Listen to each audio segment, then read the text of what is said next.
ਤੇ ਅਗਲੀ ਜਿਹੜੀ ਗੱਲ ਕਰਦੇ ਜਾਈਏ ਪਾਣੀ ਦੇ ਮਸਲੇ ਦੇ ਵਿੱਚ ਹੀ ਨੈਸ਼ਨਲ ਵੈਦਰ ਸਰਵਿਸ ਨੇ ਅੱਜ ਆંકੜੇ ਜਾਰੀ ਕੀਤੇ ਜਿਸ ਦੇ ਵਿੱਚ ਕਰੰਟਲੀ ਮੌਜੂਦਾ ਤੌਰ ਦੇ ਉੱਤੇ ਕੈਲੀਫੋਰਨੀਆ ਦੇ ਰੈਜ਼ਰਵਾਇਰਸ ਕਾਫੀ ਹੱਦ ਤੱਕ ਭਰੇ ਹੋਏ ਨਜ਼ਰ ਆ ਰਹੇ ਆ।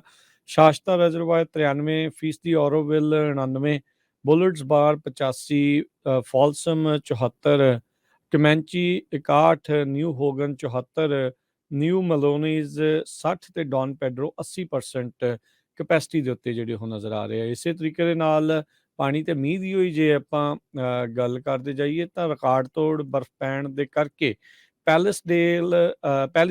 ਪੈਲਿਸਡੇਜ਼ ਦੇ ਵਿੱਚ ਟਾਹੋ ਦੇ ਵਿੱਚ ਰਿਕਾਰਡ ਤੋੜ ਮੀਂਹ ਪਿਆ ਐਂਡ ਸੀਜ਼ਨਲ ਸਨੋ 710 ਇੰਚ ਦੇ ਉੱਤੇ, ਯਾਨੀ ਕਿ 60 ਫੁੱਟ ਦੇ ਉੱਤੇ ਜਿਹੜੀ ਉਹ ਦੱਸੀ ਜਾ ਰਹੀ ਆ।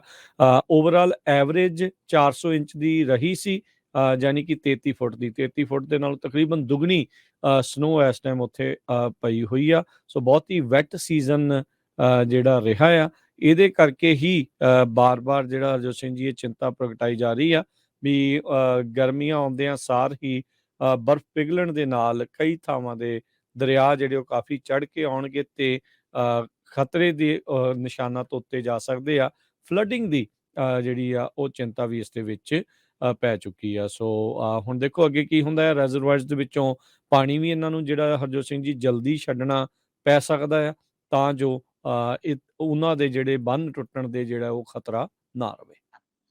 ਕੈਲੀਫੋਰਨੀਆ ਦੇ ਗਵਰਨਰ ਗੈਬਨ ਨਿਊਸਮ ਉਹਨਾਂ ਨੇ ਅੱਜ ਅਨਾਉਂਸ ਕੀਤਾ ਕਿ ਉਹ $5 ਮਿਲੀਅਨ ਨਵੇਂ ਡੀਸੈਲਿਨੇਸ਼ਨ ਪ੍ਰੋਜੈਕਟਸ ਦੇ ਉੱਤੇ ਸਪੈਂਡ ਕਰਨ ਜਾ ਰਹੇ ਆ।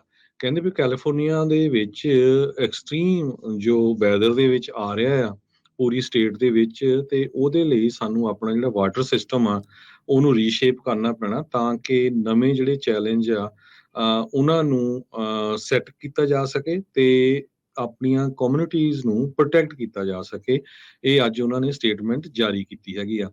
ਜਿਹੜੇ ਫੰਡਸ ਆ ਉਹ ਲਾਸ ਐਂਜਲਸ ਦੇ ਵਿੱਚ ਪ੍ਰੋਜੈਕਟਸ, ਫ੍ਰਿਜ਼ਨੋ, ਮੈਂਡੋਸਿਨੋ ਕਾਉਂਟੀ, ਇਹਨਾਂ ਤਿੰਨਾਂ ਏਰੀਆ ਦੇ ਵਿੱਚ ਜਾਊਗੇ ਜਿੱਥੇ ਕਿ ਫੈਸਿਲਿਟੀਜ਼ ਬਣਾਈਆਂ ਜਾਊਗੀਆਂ ਜੋ ਸਾਲਟਸ ਤੇ ਮਿਨਰਲਸ ਨੂੰ ਸੀ ਵਾਟਰ ਦੇ ਵਿੱਚੋਂ ਰਿਮੂਵ ਕਰਨਗੀਆਂ ਤੇ ਇਹ ਜਿਹੜਾ ਪਾਣੀ ਆ ਇਹ ਫਿਰ ਇਸ ਨੂੰ ਯੂਜ਼ ਕੀਤਾ ਜਾ ਸਕੂਗਾ। ਲਾਸ ਐਂਜਲਸ ਕਾਉਂਟੀ ਦੇ ਵਿੱਚ ਵੀ ਇਦਾਂ ਦਾ ਜਿਹੜਾ ਪ੍ਰੋਜੈਕਟ ਆ ਉਹ ਸਿਟੀ ਆਫ ਟੋਰੈਂਸ ਨੇ ਡੀਸੈਲਿਨੇਟਡ ਵਾਟਰ ਦਾ ਜਿਹੜਾ ਆ 1120 ਏਕੜ ਫੀਟ ਪਰ ਈਅਰ ਦੇ ਹਿਸਾਬ ਨਾਲ ਸੈਟਅਪ ਕੀਤਾ ਹੋਇਆ ਹੈਗਾ ਆ।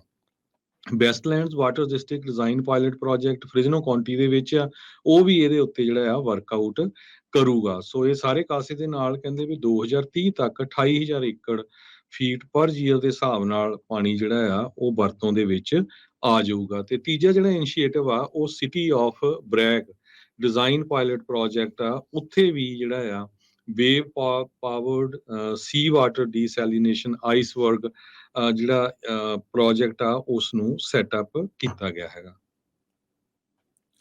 ਜੀ